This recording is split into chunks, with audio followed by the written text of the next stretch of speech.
We live in an amazingly uncertain world. What's going to happen with Europe? What's going to happen with our economy? What's going to happen with sales in the next 6 months?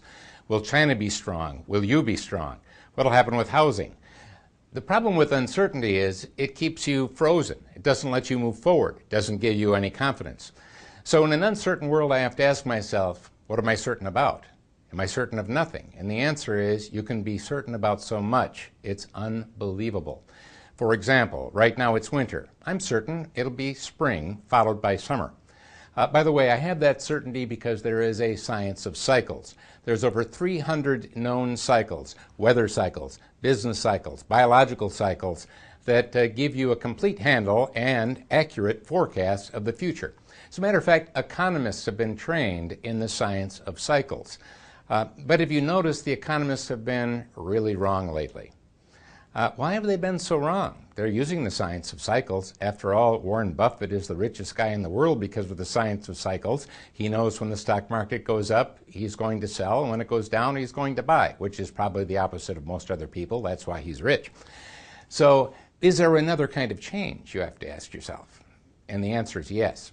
And I call it linear change. Unlike cyclical change, when linear change hits, we're not going back. Once you got a smartphone, you're not going back to a dumb phone. Once the people in China park their bicycle and get a car, they're not going to say, gee, let's get rid of the car and go back to the bike. Once people in India get refrigeration for their home, they're not going to say, we don't need refrigeration. Now, these are one-way, they're not cycles, one-way linear changes that have profound and amazingly predictable consequences. So in a world of uncertainty, I have to ask, am I certain of anything? And create a list of certainty.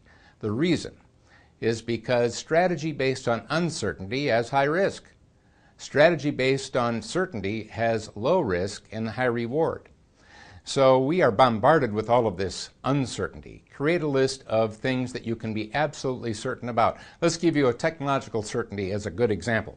Let's take the iPhone. How about the next iPhone? I know we just got our new one, but what about the next one? Could you say anything about that? Do you know anything about that? Hey, no one's left that in the bar lately. And the answer is, oh, you know all about the next iPhone. For example, will it have a faster processing chip in it than the current one? And the answer is, of course it will. Are you certain? Yeah, I've been doing that with technology for 40 years. It's called Moore's Law. We have 3G wireless now. We're getting 4G wireless. Is that it? Or might you be able to predict what they'll call the next one? The answer is, of course. It'll be 5G, followed by 6G. I've been tracking that for over 30 years. It's fully predictable on a curve. You can just see it right there. And can we get more in that device, or is it full? Can't get any more. And the answer is, of course, we can store more in that device. It's on a similar curve to Moore's Law, going up like this. Very predictable.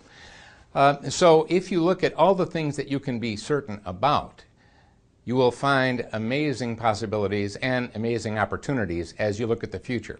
Spend an hour a week unplugging from the present. Yeah, why? Because it's more related to your past than your future. You know, there's a reason your windshield is bigger than your rearview mirror. Hey, let's start looking ahead a little bit. The more you look, the more you see. The future is more visible than you might expect. Make a list not of the things you're uncertain about, but the things that you are certain about. First of all, the cycles. What are the cycles that we know? What are the cycles, the sales cycles, the business cycles? By the way, if there's a sales cycle, hint, don't abide by it. I always go the opposite of the sales cycle because I want to have the deal closed before the cycle begins, but that's just me. Anyway, take a look at the cycles, make a list of those things. We know when Father's Day will be, we know when Christmas will be, we know when the next election will be. Make a list of all the things that you know and look at the problems and predictable opportunities. Secondly, look at the certainties of linear changes. What are those major linear changes that are taking place right now? And make sure you notice them and pay attention to them. For example, your main computer is becoming what? It's your smartphone. And just recently, the Chinese have been able to make a smartphone at the same cost as a dumb phone.